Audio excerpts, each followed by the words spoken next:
അമല് വീണ്ടും കൊച്ചിയിൽ നിന്ന് ചേരുന്നുണ്ട്. നടി ലക്ഷ്മി പ്രിയയ്ക്കും ഓൺലൈൻ മീഡിയയ്ക്കുമെതിരെ അൻസിബ ഹസന്റെ പരാതിയിൽ പാലാരിവട്ടം പോലീസ് ഇന്ന് കോടതിയിൽ റിപ്പോർട്ട് സമർപ്പിക്കും എന്നുള്ളതാണ്. അമല്, മുമ്പ് കോടതിയിലൊക്കെ പോയിട്ടാണ് അൻസിബ പോലീസിനെ കൊണ്ട് കേസെടുപ്പിച്ചത് പോലും. ആഭ്യന്തരമന്ത്രിയെ പോലും വിളിക്കേണ്ടി വന്നു അൻസിബയ്ക്ക്. ഒരു പരാതി, വളരെ ഗൗരവമുള്ള പരാതി കൊടുത്തിട്ടും FIR ഇടാൻ പോലും പോലീസ് കാട്ടിയ താല്പര്യമില്ലായ്മയുണ്ട്. അവസാനം കോടതിയിൽ പോയിട്ടാണ് ഈ കേസെങ്കിലും അന്വേഷിക്കാൻ പോലീസ് സന്നദ്ധമായിട്ടുള്ളത്.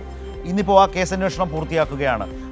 അതിലും എന്തെങ്കിലും പ്രതീക്ഷ അൻസിബ വെച്ച് പുലർത്തേണ്ടതുണ്ടോ? അന്വേഷണം ഏതെങ്കിലും തരത്തിൽ അവർ കരുതുന്ന പോലെ സത്യസന്ധവും ശരിയുമായി പോകാൻ സാധ്യതയുണ്ടോ? റിപ്പോർട്ട് കോടതിയിലേക്ക് പോകുമല്ലോ.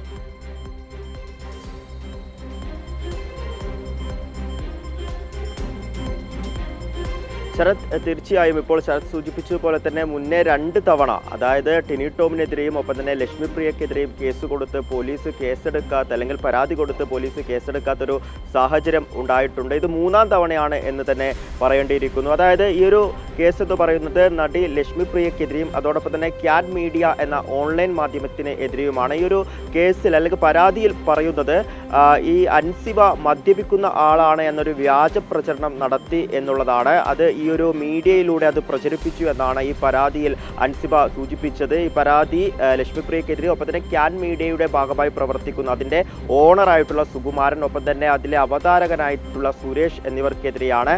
പക്ഷേ ഇത്തരത്തിൽ പരാതി പാലാരിവട്ടം പോലീസിന് നൽകിയെങ്കിലും ആ പരാതിയിൽ കേസെടുക്കാൻ വേണ്ടി പോലീസ് തയ്യാറായിരുന്നില്ല. ഇതിൻ്റെ അടിസ്ഥാനത്തിലാണ് ഈ അൻസിബ വീണ്ടും കോടതിയിൽ പോയിട്ടുണ്ടായിരുന്നത്. അൻസിബ കോടതിയിൽ പോയ സാഹചര്യം എന്ന് പറയുന്നത് പോലീസ് പ്രതികളെ സഹായിക്കുന്ന രീതിയാണ്, കൃത്യമായ അന്വേഷണം നടത്തുന്നില്ല, തൻ്റെ പരാതിയിൽ കേസെടുക്കുന്നില്ല എന്ന് സൂചിപ്പിച്ചായിരുന്നു. ഇതിൻ്റെ അടിസ്ഥാനത്തിലാണ് എറണാകുളം മജിസ്ട്രേറ്റ് കോടതി ഇത്തരത്തിൽ ഒരു കാര്യം, അതായത് റിപ്പോർട്ട് സമർപ്പിക്കണം എന്ന ഒരു കാര്യം പോലീസിനോട് പറഞ്ഞത്. ഇന്ന് റിപ്പോർട്ട് സമർപ്പിക്കാനാണ് പറഞ്ഞത്. അതേസമയം തന്നെ കഴിഞ്ഞ ദിവസം പാലാരിവട്ടം പോലീസ് അൻസിബയെ ബന്ധപ്പെടുകയും ചെയ്തിരുന്നു. ബന്ധപ്പെട്ട് അൻസിബയോട് പറഞ്ഞിട്ടുണ്ടായിരുന്ന കാര്യം, അൻസിബയുടെ പരാതിയിൽ കഴമ്പില്ല എന്നുള്ളതാണ്. ഒരു മാനനഷ്ട കുറ്റകൃത്യം മാത്രമാണ് ഈ ലക്ഷ്മി പ്രിയ നടത്തിയിട്ടുള്ളത്. അൻസിബയുടെ പരാതിയിൽ കഴമ്പില്ല, അതുകൊണ്ട് തന്നെ പരാതി തള്ളിപ്പോകുന്നതാണ് എന്നൊരു കാര്യമാണ് അൻസിബയോട് പാലാരിവട്ടം പോലീസ് കഴിഞ്ഞ ദിവസം സൂചിപ്പിച്ചിട്ടുണ്ടായിരുന്നത്. എന്ത് തന്നെയായാലും ഇന്ന് എറണാകുളം മജിസ്ട്രേറ്റ് കോടതിയിൽ പാലാരിവട്ടം പോലീസ് ഇതുമായി ബന്ധപ്പെട്ട് റിപ്പോർട്ട് സമർപ്പിക്കും.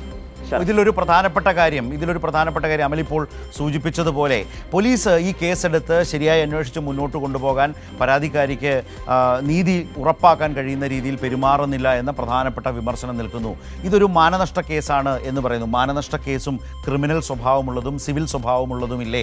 അങ്ങനെയാണെങ്കിൽ ക്രിമിനൽ സ്വഭാവത്തിൽ അവരെ ഏറ്റവും അധികം അധിക്ഷേപിച്ച, അവരെ ഏറ്റവും അധികം മോശപ്പെടുത്തുന്ന തരത്തിൽ പെരുമാറിയ ആളുകൾക്കെതിരെ കേസ് കൊടുക്കുമ്പോൾ അവരെ പ്രതികളാക്കി ക്രിമിനൽ സ്വഭാവമുള്ള മാനനഷ്ട കേസെടുത്ത് മുന്നോട്ട് പോകാൻ പോലീസിന് കഴിയില്ല എന്നാണ് പോലീസ് പറയുന്നതെങ്കിൽ, അങ്ങനെ ഒരു റിപ്പോർട്ടാണ് കോടതിയിൽ പോകുന്നതെങ്കിൽ അൻസിബയ്ക്ക് നിയമ പോരാട്ടം തുടരേണ്ടി വരും. ഇത് ക്രിമിനൽ കുറ്റമാണ് എന്ന് കോടതിയെ തന്നെ ബോധ്യപ്പെടുത്തി മുന്നോട്ട് പോകാൻ കഴിയുന്ന നിയമവഴികൾ അൻസിബ സ്വീകരിക്കേണ്ടതായും വരും.